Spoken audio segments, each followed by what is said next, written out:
I am me. My name is Ricky. I was born in Pennsylvania, a state I didn't know had a letter Y in it until now. I don't remember much from there. Matter of fact, I don't remember anything from there. Eventually moved to West Virginia and Ohio in the upcoming years. Trailer here, house there, and out of different lifestyles throughout the years.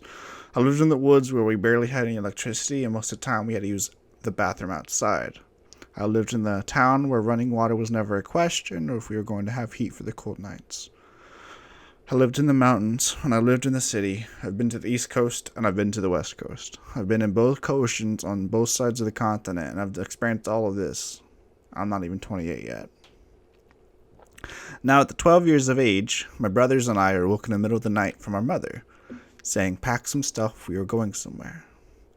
At the time, we didn't know it, but this was going to be the first decision my mom had made that focused on changing our life's path. I remember her taking us to say goodbye to some very close friends of ours. We stayed there for a few hours or so, maybe longer or shorter, I don't remember. And then the drive from West Virginia to Rhode Island started. Fast forward to the first apartment we got in Rhode Island. It was a single-story, two-bedroom apartment located right off of the main road. It was nice for what it was. I was still too young to know if there were any issues going on behind closed doors. I only cared about video games and ramen. For me, this was the turning point for my mom, trying to make us a better version of ourselves. At this point, my education was starting in middle school.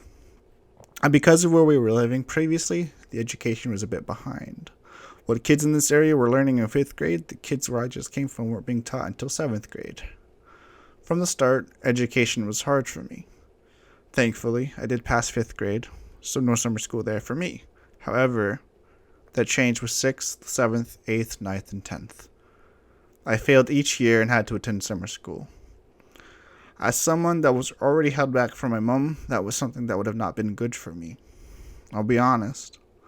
I wish I could have summed it all up by saying I just didn't get it, or I wasn't getting it, but that's too easy. For me, I would do all the stuff I needed to do and then not turn it in. I'd do it, want to turn in, and then I'd lose it because I was unorganized. It was always something, I struggled with it. My mom would always blame the video games. They were the cause of me getting bad grades or me being lazy. I wish I had the answer, but I think it was mostly because I just didn't apply myself to anything. Maybe it was a reflection on my self-worth, like, I'm not worth anything, so why should I try anyways? Who knows? I sure don't. But 11th grade comes, and this was the first time I didn't have to attend summer school. Thankfully, because my mom had me change schools.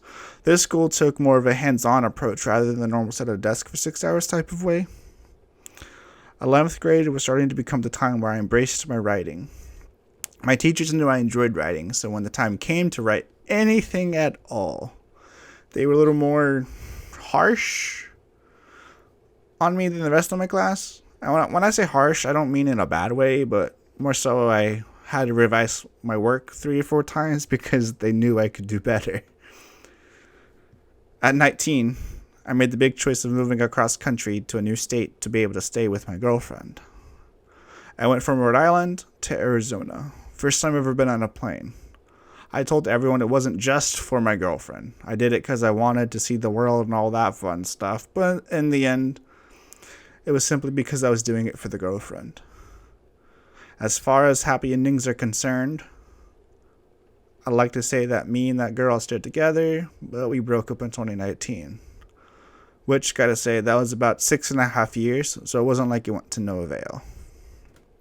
Now, it wasn't my best decision I've done in the grand scheme of things, but I don't regret it. It made me become a better version of myself. I fell into the hole for some years towards the end of that relationship, constantly drowning inches under the water, but I never realizing that I was down under. When I became aware to the issue, I was too far gone to help myself. So the girlfriend ended up becoming my ex-girlfriend, and I was alone. I don't blame her for what she had done. At that point, I looked at it in the save yourself if you can't save me type of way.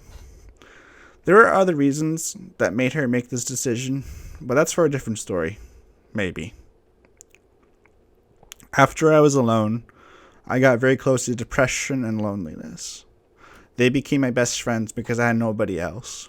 Depression was that friend that I could call on to give me peace of mind, and loneliness became that friend I could call on when I wanted to start making up voices in my head. Those voices just reminded me how much of a waste of space and useless I was. I tried making friends, but they were only ever in the digital world. Now, I'm not saying that gaming friends are useless, but when you're accompanied by, dare I say, the big D, and loneliness, physical quality time is the only thing that is needed. I tried dating and all that, but as someone who isn't the most attractive and I don't really got quote-unquote game, that was a bit on the difficult side. I went on some dates, talked to some girls, but most of them turned into me getting ghosted, which definitely did not help my self-esteem. But it wasn't all tombstones and sad butterflies, though. I met some pretty fantastic people, and I still talk to them. They all have a partner now, and they're all very happy, and it makes me happy seeing them that way. And at the very last moment in 2019, I found someone who loves me and helps me with my mental health stuffs. And now, present day me. The one who is writing this late at night for multiple days. My name is Ricky. I've recently accepted that my depression is back. I have severe anxiety, and I'm sometimes just one giant ball of it. Sleep and I are not best friends, and I dread each night in bed.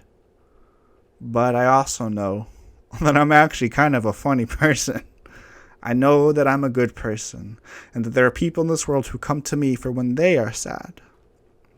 I know at the end of the day, no matter what happens or where I go, I'm always going to be me, and nobody is ever going to change that.